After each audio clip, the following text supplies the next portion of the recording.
Feeding time.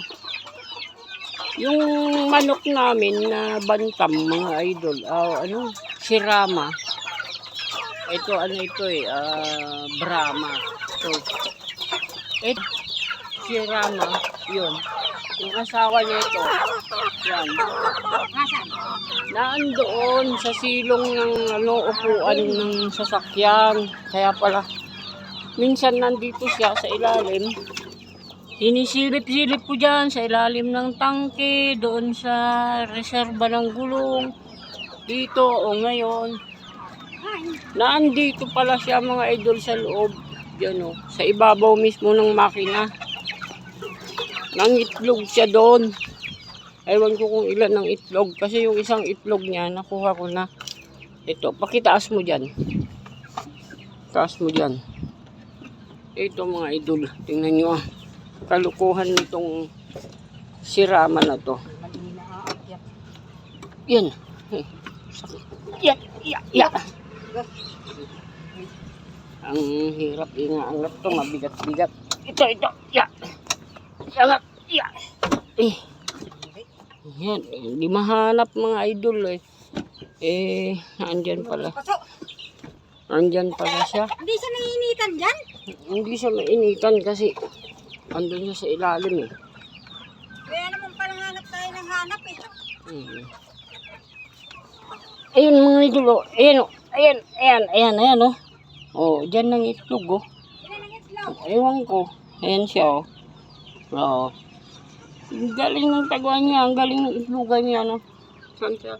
Doon siya dumadaan sa ilalim ng Ang galing lang.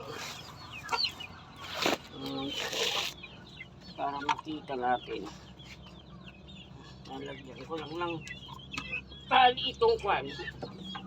Ang galing ng manok na to. Dito pa lang itlog sa may makina mga idol. Yun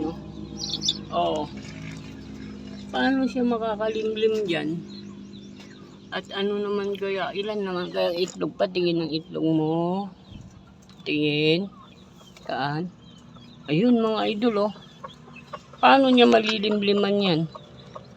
Iisang itlog. Mga idol Hanap ko ng hanap. Ayan Isang itlog niya naman. Ngayon, yung itlog niya na nauna, kasi nung nabili namin yan, nangingitlog na. Yung manok na yan. Pagdating dito, ng itlog ng isa, nung kauuwi pa lang dito, nilagay ko sa incubator. Ngayon, nabuhay naman siya, mga idol. Yung itlog. Itlog, Ayan, nandito siya. Nandito yung itlog niya. Yung pinakamaliit dito, ito. Ito, ayan Nilagay ko to nung April.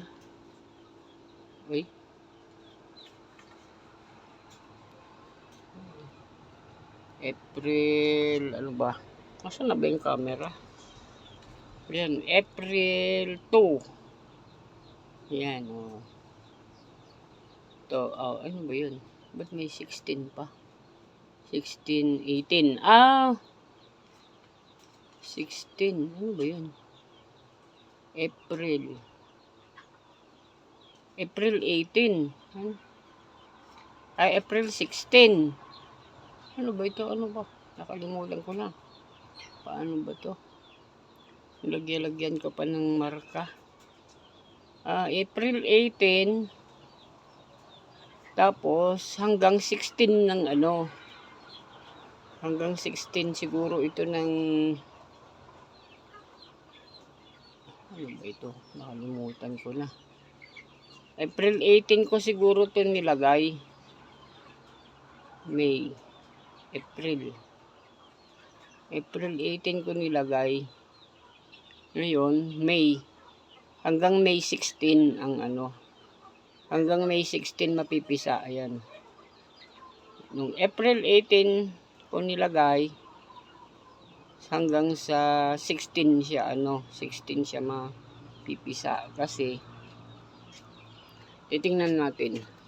Meron ng ito, may sisiw na, may na sa may nakikita ng may nakikita ng natin, sisiw sa loob. Iilawan natin na.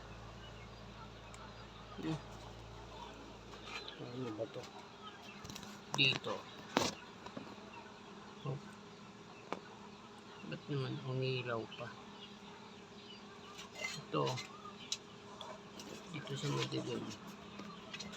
Ito. Maliwanag kasi. Ayan siya mga idol. May ugat-ugat na siya. Tapos may na. May sisiw na.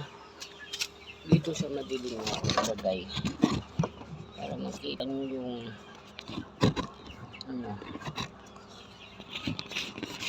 paano ba ito? Ang kahawang sa phone. Ito yung niya. Ayan ayan siya mga idol. Baka mahulog pa tuloy. Ayan may ugat-ugat na siya buhay siya. Buhay yung itlog. Ayan pagka madilim na madilim nga yan, gumagalaw. Ayan pansin ninyo mga idol, gumagalaw. Ayan, gumagalaw-galaw siya. Gumagalaw-galaw na siya yan. Ayan. Hanggang sa May 16 yan, mapipisa na yan. Ito yung isang itlog niya. Tapos, ang gagawin ko na lang din dun sa isa na yon, kukunin ko na lang din at ilalagay ko dito. Kasi yung lagay niya na yon, hindi naman naididikit sa katawan niya yung itlog. Hindi yun mapipisa. Pero itong mga kasamahan nito mga idol yan, na anak ng mga alaga ko dun, napisa na yung iba. Yan, hindi pa kasi una-unahan naman nag-itlog yan kita ko sa inyo yung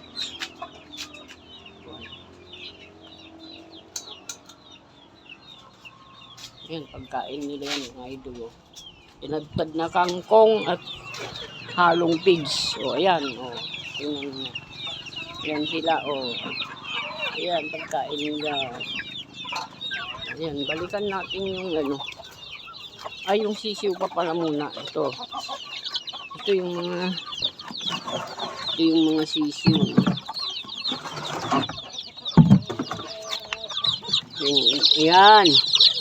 Ayan sila ilan pa, 28 pieces yan mga idol. Yan buhay yan mga yan.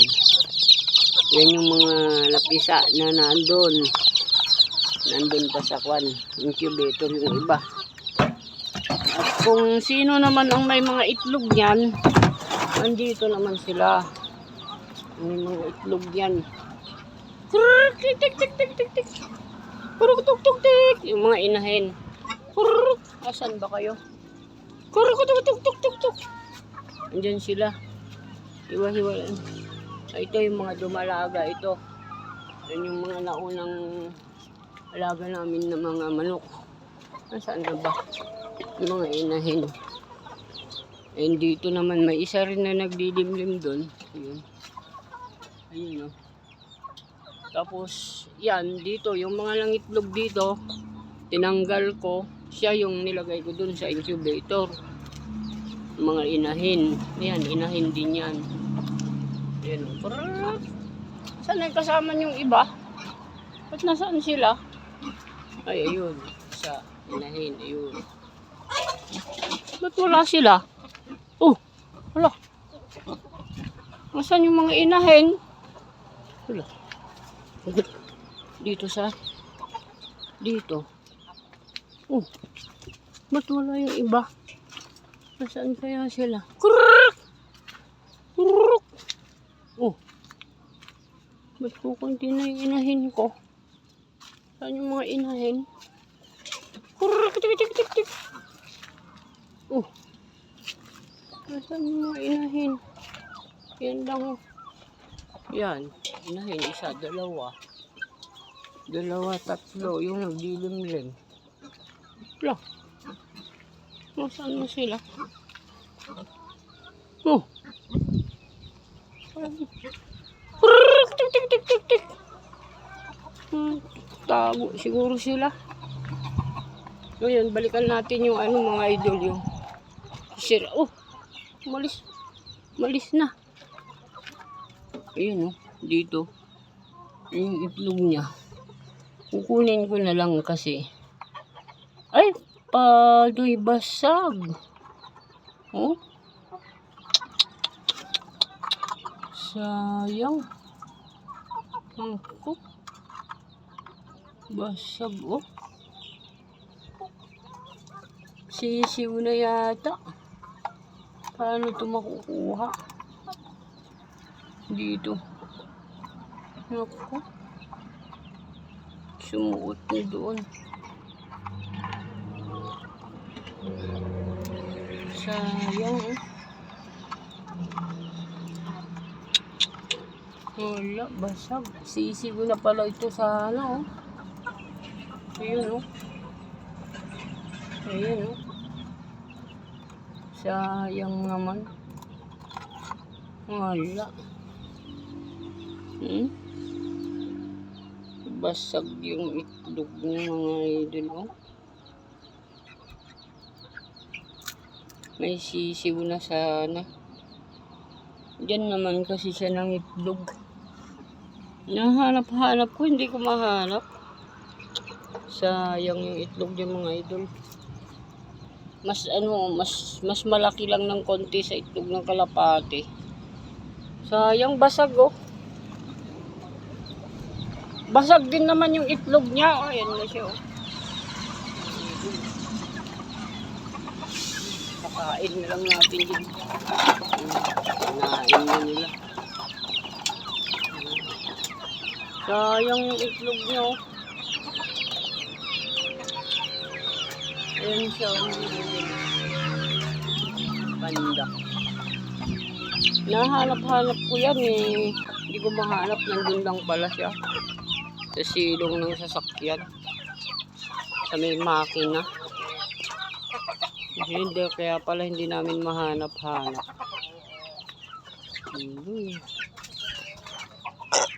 Ayan, mga pinagbalatan ng itlog, mga idol yan. Hinahalo ko yan sa ano. Hinahalo ko yan sa feeds kasi yung mga nangingitlog na inahin, kailangan nilang kumain ng ganito kasi para yung shell nila madaling matigas, yung mga shell nila, hindi yung itlog nila malambot. Kasi may ganun na manok na manipis ang balat. Hindi nagiging sisiw yung itlog niya. Namamatay sa loob. Mamatay yung sisiw sa loob. Yung maninipis ang itlog niya, nabubugok. Yun mga idol. Okay mga idol, salamat. Salamat sa inyong panunod mga idol. Sayang naman yung itlog ng ano. Basag naman. Dun. Tatakpan ko yun. Tapos yan. So siguro sa ano na naman, babalik na naman yan dyan. Dyan pa naman siya ng itlog sa ibabaw.